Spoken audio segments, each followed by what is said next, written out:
السلام علیکم ورحمت الله وبرکاتہ. امید لرم چې تاسو ټول بروغ رموټ یې. زما د نننې پیغام د هر مسلمان د پاره او خصوصا ستا د پاره انتهایی لازمی دی. کو چری تا د نننې ویډیو سکپ کړه و دې نه کتله نو ستا په کور کې چې د اسلام خلاف کم سازش روان دی دا غي نه به خبر نشي، دا غي مخنیوي به ونه شي او انفارچونټلی هغه به کامیاب شي. زه تاسو ته هغه خبره کوم کم چې حضور اکرم صلی الله علیه وسلم په خطبه حجۃ الوداع کې غړې ده. خدای نه مخ کې درخواست تاسو ته داده کو چری ممکنی نو زما د نننې پیغام د خپل کور زنانو سره شریک کې، ځکه چې د کومې خبرې وضاحت کوونکې ما هغه خبره او هغه مسله په زنانه کې ډېر موندل کېږي. حضور اکرم صلی الله علیه وسلم په خطبه حجۃ الوداع کې وی چې الیوم اکملت لکم دینکم واتممت علیکم نعمتي ورضیت لکم الاسلام دینا. نن ورځ تاسو د پاره تاسو دین ما مکمل کو، کمپلیټ می کو. په 23 سال کې چې ما تاسو له څه درکړل پاغه کې م ایډیشن کوي، م پکې سبټریکشن کوي، مته څه درې کوي او م پکې څه نور ورچوي. سچم په 23 سال کې ما تاسو ته پرې خودل ادخلوا فی السلم کافه. دې ته پورا نه نوځي. کو چری تاسو د دین هټ کر د ځان نه پکې سور واچول نو کل بدعه ضلاله. دا هر یو بدعت چې کوم دی حضور اکرم صلی الله علیه وسلم وی هغه گمراهی ده. بدعت دې ته ویل شي چې حضور صلی الله علیه وسلم په خپل یو کار نه کړي، د هغه ترغیب نه ور کړي او زموږ مسلمانان پاغه کې هغه کار ورواچي چې دا د دین کار دی.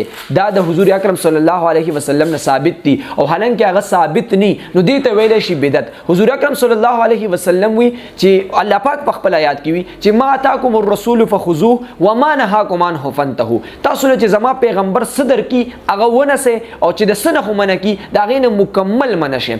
نو پیغام دا سود داده چې زمونږ په کورونو کې خاص کر زنانه دا ډیر وی یو شپری دا وایا په مازیګری ټایم کې دا وایا د جمعې په ورځ باندې دا وایا په پلانکی ټایم پلانکی سیس پوخ کا خورې کا دا مې د پلانکی زنانې نه اوریدلې دا مې پلانکی مولا نه اوریدلې حالانکه داغي اس قسم سند دي. تاسو ته درخواست داده چې تاسو مهرباني وکړئ هر هغه کار کوي کوم چې حضور اکرم صلی الله علیه وسلم کړی دی یا داغي ترغیب ور کړی دی. تاسو په دې باندې تحقیق وکړئ، په دې علماو کتابونه لیکلي دي، خلکو په ریسرچ کړی دی. تاسو کایندلی دې ته لږه توجه ورکړئ. دا سم کوي چې تاسو هر کار را لې هغه دین حسابوي، حالانکه هغه دین ني.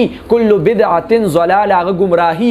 دین مکمل کړل حضور صلی الله علیه وسلم په دریش کال کې مونږ ته یو قران پرې هده یو را خپل سنت پرې خېدي. قران او د سنت پر رهنمایي کې وګرځي دا څومره بدعتونه چې زموږ په ژوندۍ کې دي دا مکمل ختم کې.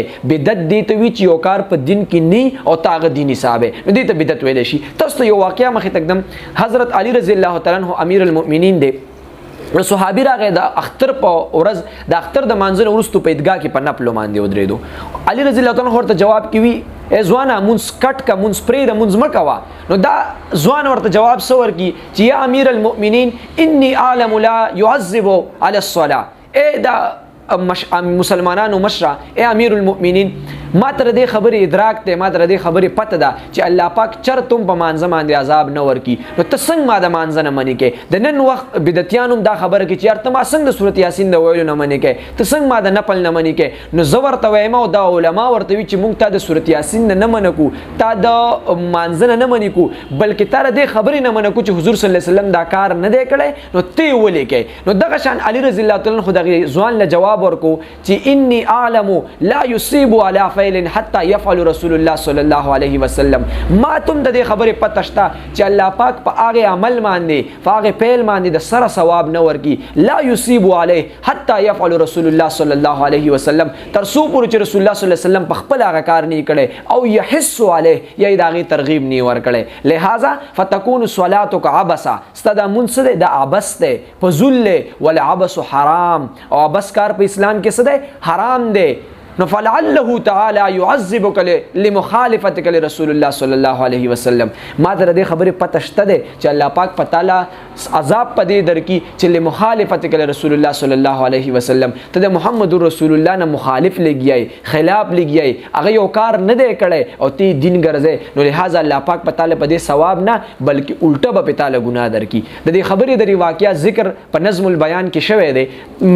مثال او پیغام د واقعیا مې ذکر تاسو مخه ته کې خدا چې کایندلی مهرباني وکړي، کوشش وکړي چې دین کې تاسو د ځان نه سي ایډیشن ونه کې، د ځان نه پکې سم مسلې راونه باسه، ست ختم هم نه کې، سچ مونږ تراغلی دي 1.5 سپاره قران دی د نبی سنت دی پاغي کې چې سدي دغه دینو ګرځوي په دغه کې باندې عمل وکړي ان شاء الله مونږ به دغه جنت ته او دغه الله ملاقات ته رسو او دغه کم چې زمونږ یو خواهش ته دغه سره ان شاء الله زمونږ د خواهش په مونږ تر سره کیږي خو تاسو چرته د بدعت خواته لاړ نشه په کور کې زنانو ته درخواست ده چې د دین راوځي دا ټول بدعتونه دي د دې بدعت نه لګ راوځي لګ د اسلام سټډیو کې اسلام باندې ځان پوهه کې او اسلام سټډي کې چې مونږ ته حضور صلی الله علیه وسلم خولي دي او سینې دي خولي الله دې وکړي چې زما په دې پیغام کې اثري تاسو دا پیغام تر لری لری شیر کې د خپل ملګرو سره چې دا ډیرو خلکو ته ورسي الله دې تاسو دین آسان کړي الله دې موږ له په دین باندې د عمل کولو توفیق راکړي چرته چې مو صحت او آباد وسه الله دې تاسو د کوپر او د شرط تیارونه لری ساتي ډیر مهرباني خوشاله او کامیاب وسه